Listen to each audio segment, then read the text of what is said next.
A Severed Hand by William Hauff. I was born in Constantinople.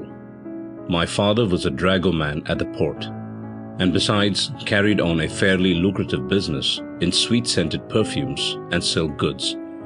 He gave me a good education. He partly instructed me himself, and also had me instructed by one of our priests. He at first intended me to succeed him in business one day, but as I showed greater aptitude than he had expected, he destined me on the advice of his friends to be a doctor. For if a doctor has learned a little more than the ordinary charlatan, he can make his fortune in Constantinople. Many Franks frequented our house, and one of them persuaded my father to allow me to travel to his native land, to the city of Paris, where such things could be best acquired and free of charge. He wished, however, to take me with himself gratuitously on his journey home.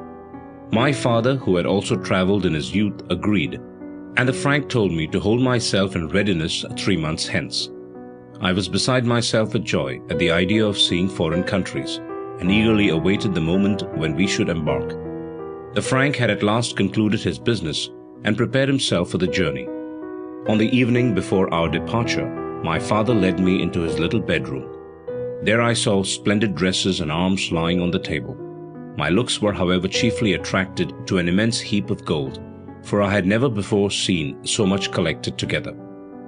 My father embraced me and said, "Behold, my son, I have procured for thee clothes for the journey.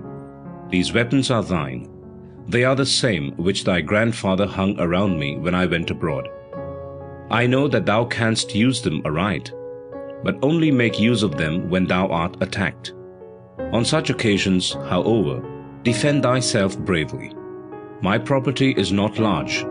Behold, I have divided it into 3 parts, one part for thee, another for my support and spare money, but the third is to me a sacred and untouched property. It is for thee in the hour of need."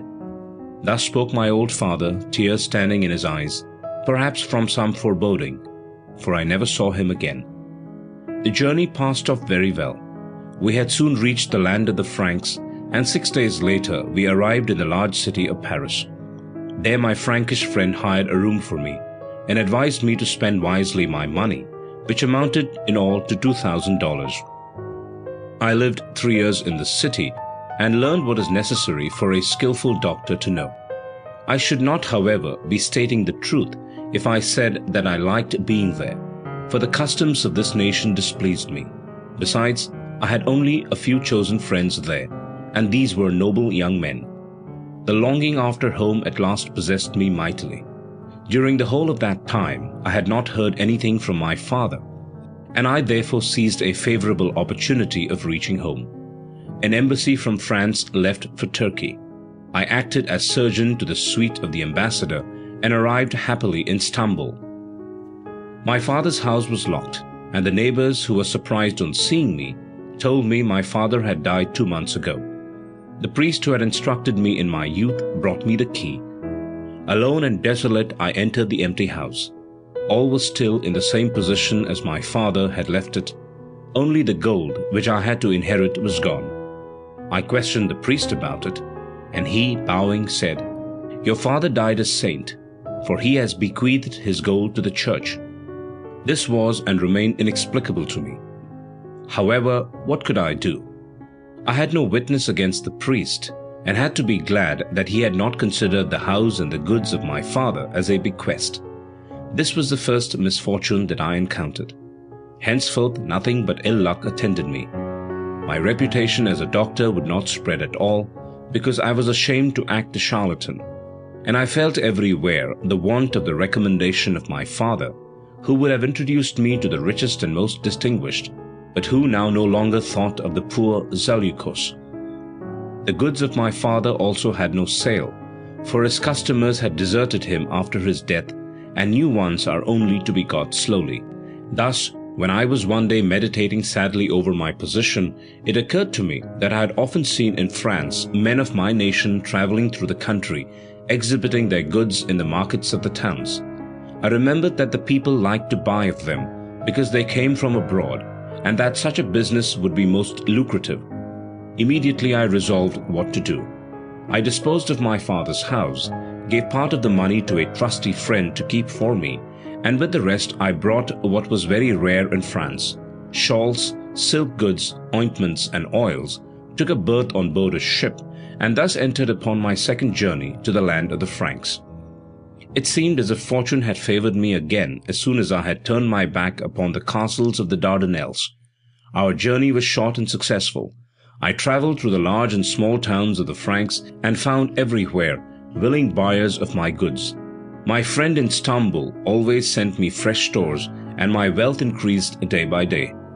When I had saved at last so much that I thought I might venture on a greater undertaking, I travelled with my goods to Italy.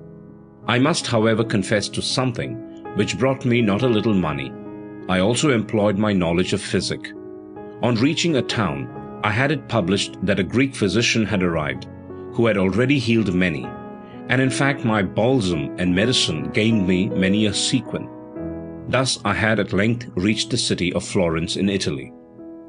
I resolved upon remaining in this town for some time, partly because I liked it so well, partly also because I wished to recruit myself from the exertions of my travels. I hired a vaulted shop in that part of the town called Sta Croce, and not far from this a couple of nice rooms at an inn, leading out upon a balcony. I immediately had my bills circulated, which announced me to be both physician and merchant.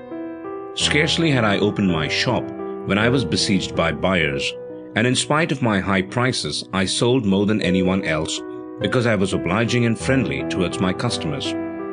Thus I had already lived 4 days happily in Florence, when one evening, as I was about to close my vaulted room, and on examining once more the contents of my ointment boxes, as I was in the habit of doing, I found in one of the small boxes a piece of paper, which I did not remember to have put into it.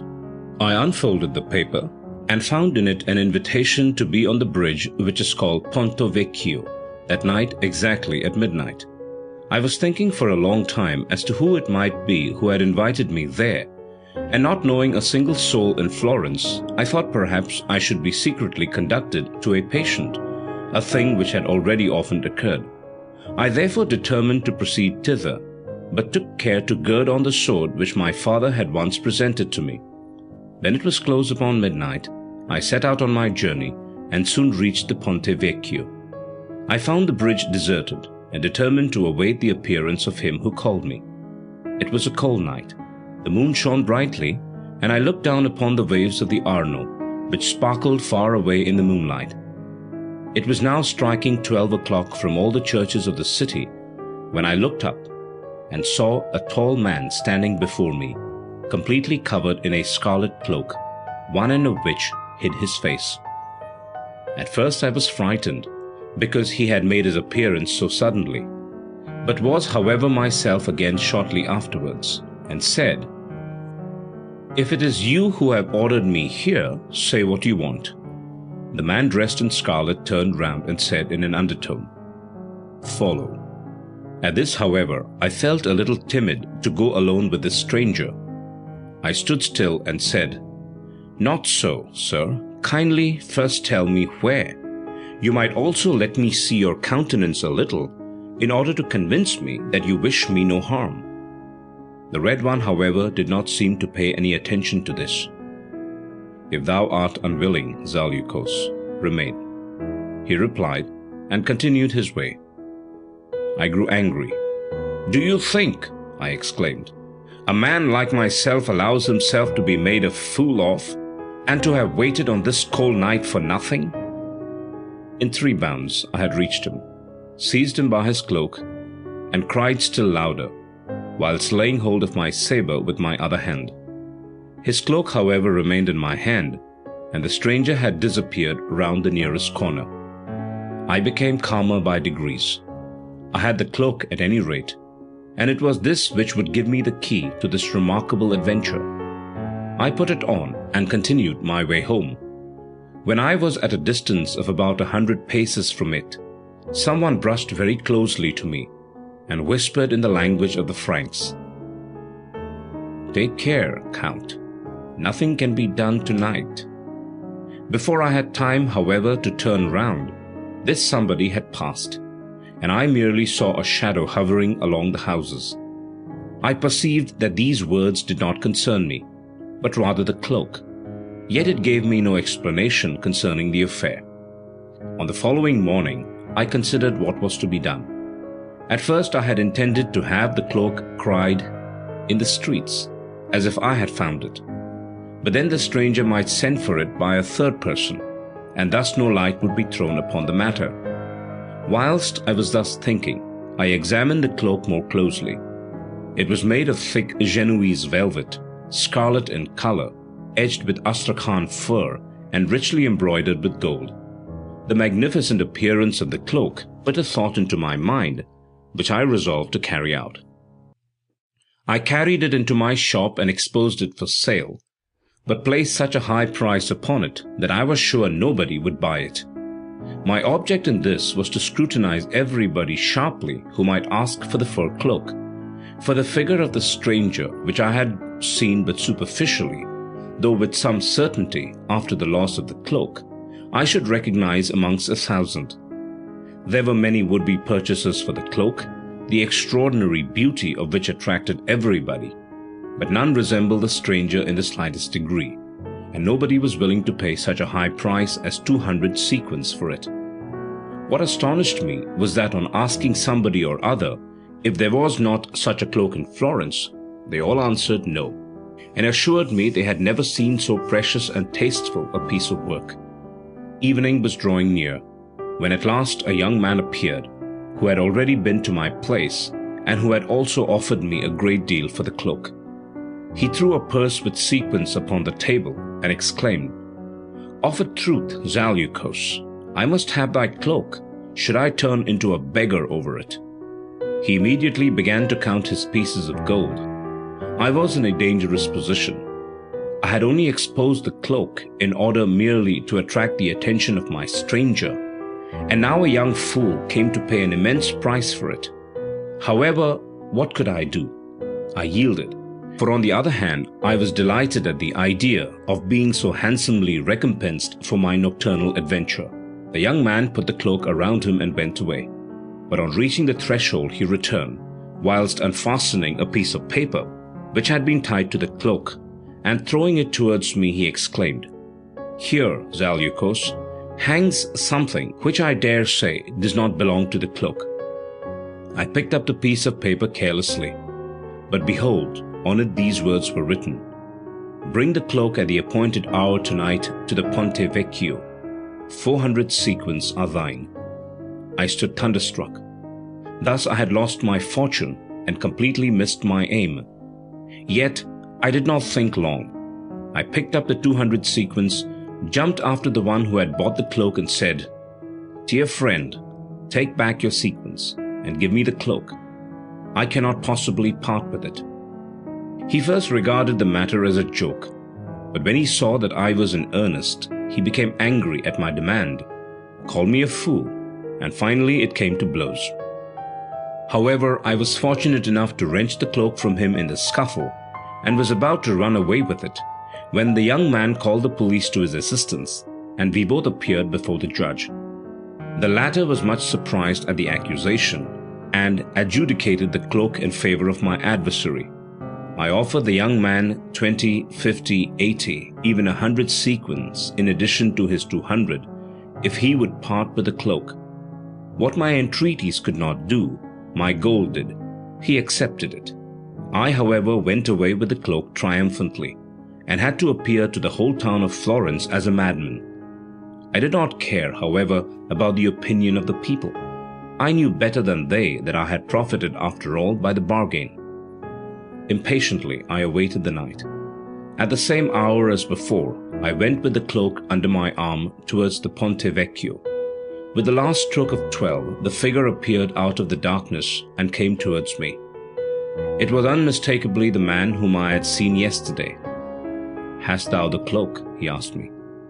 "Yes, sir," I replied, "but it cost me 100 sequins ready money." "I know it," replied the other. "Look here. Here are 400. He went with me towards the wide balustrade of the bridge and counted out the money. There were 400. They sparkled magnificently in the moonlight. Their glitter rejoiced my heart. Alas, I did not anticipate that this would be its last joy. I put the money into my pocket and was desirous of thoroughly looking at my kind and unknown stranger, but he wore a mask, through which dark eyes stared at me frightfully. "I thank you, sir, for your kindness," I said to him. "What else do you require of me? I tell you beforehand it must be an honorable transaction." "There is no occasion for alarm," he replied, whilst winding the cloak around his shoulders. "I require your assistance as surgeon, not for one alive, but dead." "What do you mean?" I exclaimed, full of surprise. "I arrived with my sister from abroad," he said, and beckoned me at the same time to follow him. "I lived here with her at the house of a friend. My sister died yesterday, suddenly, of a disease, and my relatives wish to bury her tomorrow. According to an old custom of our family, all are to be buried in the tomb of our ancestors.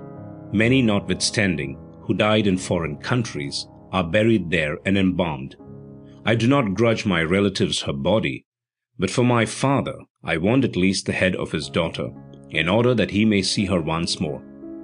This custom of severing the heads of beloved relatives appeared to me somewhat awful, yet I did not dare to object to it, lest I should offend the stranger. I told him that I was acquainted with the embalming of the dead, and begged him to conduct me to the deceased. Yet I could not help asking him why all this must be done so mysteriously and at night. He answered me that his relatives, who considered his intention horrible, objected to it by daylight. If only the head were shivered, then they could say no more about it. Although he might have brought me the head, yet a natural feeling had prevented him from severing it himself. In the meantime, we had reached a large, splendid house. My companion pointed it out to me at the end of our nocturnal walk. We passed the principal entrance of the house, entered a little door, which the stranger carefully locked behind him, and now ascended in the dark a narrow spiral staircase. It led towards a dimly lighted passage, out of which we entered a room lighted by a lamp fastened to the ceiling. In the room was a bed, on which the corpse lay. The stranger turned aside his face, evidently endeavoring to hide his tears. He pointed towards the bed, telling me to do my business well and quickly, and left the room. I took my instruments, which I as surgeon always carried about with me, and approached the bed. Only the head of the corpse was visible, and it was so beautiful that I experienced involuntarily the deepest sympathy. Dark hair hung down in long plaits, the features were pale, the eyes closed. At first I made an incision into the skin after the manner of surgeons when amputating a limb. Then I took my sharpest knife, and with one stroke cut the throat. But oh horror! The dead opened her eyes, but immediately closed them again, and with a deep sigh she now seemed to breathe her last. At the same moment a stream of hot blood shot towards me from the wound. I was convinced that the poor creature had been killed by me. That she was dead there was no doubt, for there was no recovery from this wound. I stood for some minutes in painful anguish at what had happened. Had the red cloak deceived me, or had his sister perhaps merely been apparently dead? The latter seemed to me more likely, but I dare not tell the brother of the deceased that perhaps a little less deliberate cut might have awakened her without killing her. Therefore I wished to sever the head completely. But once more the dying woman groaned, stretched herself out in painful movements, and died. Fright overpowered me, and shuddering I hastened out of the room. But outside in the passage it was dark, for the light was out. No trace of my companion was to be seen, and I was obliged haphazard to feel my way in the dark along the wall in order to reach the staircase. I discovered it at last and descended, partly falling and partly gliding. But there was not a soul downstairs. I merely found the door ajar and breathed freer on reaching the street, for I had felt very strange inside the house. Urged on by terror, I rushed towards my dwelling place and buried myself in the cushions of my bed in order to forget the terrible thing that I had done. But sleep deserted me, and only the morning admonished me again to take courage. It seemed to me probable that the man who had induced me to commit this nefarious deed, as it now appeared to me, might not denounce me. I immediately resolved to set to work in my vaulted room, and if possible to assume an indifferent look. But alas, an additional circumstance which I only now noticed increased my anxiety still more. My cap and my girdle, as well as my instruments, were wanting, and I was uncertain as to whether I had left them in the room of the murdered girl, or whether I had lost them in my flight. The former seemed indeed the more likely, and thus I could easily be discovered as the murderer. At the accustomed hour I opened my vaulted room. My neighbor came in, as was his wont every morning, for he was a talkative man. "Well," he said, "what do you say about the terrible affair which has occurred during the night?" I pretended not to know anything. "What? Do you not know what is known all over the town? Are you not aware that the loveliest flower in Florence, Bianca, the governor's daughter, was murdered last night? I saw her only yesterday driving through the streets in so cheerful a manner with her intended one, for today the marriage was to have taken place." I felt deeply wounded at each word of my neighbor. Many a time my torment was renewed, for every one of my customers told me of the affair, each one more ghastly than the other, and yet nobody could relate anything more terrible than that which I had seen myself. About midday, a police officer entered my shop and requested me to send the people away. "Signor Zaliukos," he said, producing the things which I had missed. "Do these things belong to you?" I was thinking as to whether I should not entirely repudiate them, but on seeing through the door, which stood ajar, my landlord and several acquaintances, I determined not to aggravate the affair by telling a lie, and acknowledged myself as the owner of the things. The police officer asked me to follow him, and led me towards a large building, which I soon recognized as a prison. There he showed me into a room meanwhile. My situation was terrible, as I thought of it in my solitude. The idea of having committed a murder unintentionally constantly presented itself to my mind. I also could not conceal from myself that the glitter of the gold had captivated my feelings. Otherwise, I should not have fallen blindly into the trap. 2 hours after my arrest, I was led out of my cell. I descended several steps until at last I reached a great hall. Around a long table draped in black were seated 12 men, mostly old men. There were benches along the sides of the hall, filled with the most distinguished of Florence. The galleries, which were above, were thickly crowded with spectators. When I had stepped towards the table covered with black cloth, a man with a gloomy and sad countenance rose. It was the governor. He said to the assembly that he, as the father in this affair, could not sentence, and that he resigned his place on this occasion to the eldest of the senators. The eldest of the senators was an old man, at least 90 years of age. He stood in a bent attitude, and his temples were covered with thin white hair, but his eyes were as yet very fiery, and his voice powerful and weighty. He commenced by asking me whether I confessed to the murder.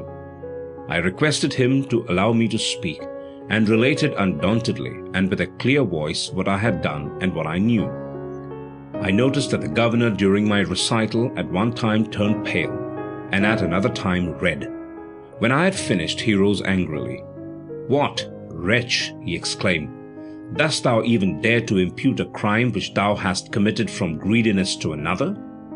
The senator reprimanded him for his interruption, since he had voluntarily renounced his right. Besides, it was not clear that I did the deed from greediness, for according to his own statement, nothing had been stolen from the victim. He even went further. He told the governor that he must give an account of the early life of his daughter, for then only it would be possible to decide whether I had spoken the truth or not. At the same time, he adjourned the court for the day in order, as he said, to consult the papers of the deceased, which the governor would give him. I was again taken back to my prison, where I spent a wretched day, always fervently wishing that a link between the deceased and the red cloak might be discovered. Full of hope, I entered the court of justice the next day. Several letters were lying upon the table. The old senator asked me whether they were in my handwriting. I looked at them and noticed that they must have been written by the same hand as the other two papers which I had received. I communicated this to the senators, but no attention was paid to it, and they told me that I might have written both, for the signature of the letters was undoubtedly a Z, the first letter of my name. The letters, however, contained threats against the deceased and warnings against the marriage which she was about to contract. The governor seemed to have given extraordinary information concerning me, for I was treated with more suspicion and rigor on this day. I referred to justify myself to my papers which must be in my room, but was told that they had been looked for without success. Thus, at the conclusion of this sitting, all hope vanished, and on being brought into the court the third day, judgment was pronounced on me. I was convicted of willful murder and condemned to death. Things had come to such a pass. Deserted by all that was precious to me upon earth, far away from home, I was to die innocently in the bloom of my life. On the evening of this terrible day, which had decided my fate, I was sitting in my lonely cell. My hopes were gone, my thoughts steadfastly fixed upon death, when the door of my prison opened, and in came a man who for a long time looked at me silently. "It is thus I find you again, Zaleukos," he said. I had not recognized him by the dim light of my lamp, but the sound of his voice roused in me old remembrances. It was Valetti, one of those few friends whose acquaintance I made in the city of Paris when I was studying there. He said that he had come to Florence accidentally, where his father, who was a distinguished man, lived. He had heard about my affair and had come to see me once more, and to hear from his own lips how I could have committed such a crime. I related to him the whole affair.